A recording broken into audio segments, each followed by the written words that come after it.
ইসরায়েলের আকাশে মিসাইল বৃষ্টি, তেল আবিবের রাতের নীরবতা খান খান করে আঘাত হানে একের পর এক ইরানি ক্ষেপণাস্ত্র। তেল আবিবের অপারেশন রাইজিং লায়নের জবাবে তেহরানের এই অভিযান। শুক্রবার রাতে অপারেশন ট্রু প্রমিস 3 শুরু করে ইরান, ছোড়ে শত শত ব্যালিস্টিক মিসাইল।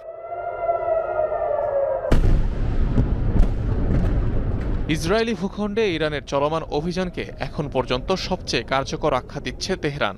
উপর্যুপরি মিসাইলের আঘাতে গাজার মতো ধ্বংসযজ্ঞে পরিণত হয়েছে ইসরায়েলের মধ্যাঞ্চলের বিভিন্ন এলাকা। প্রায় 2000 কিলোমিটার পথ পাড়ি দিয়ে তেল আবিব সহ ইসরায়েলের বিভিন্ন স্থানে আঘাত হানে এসব মিসাইল। ক্ষতিগ্রস্ত নেভাতিম বিমান ঘাঁটি সহ আরও 3 সামরিক স্থাপনা। ইহুদি সাম্রাজ্য বড় ধরনের ভুল করেছে।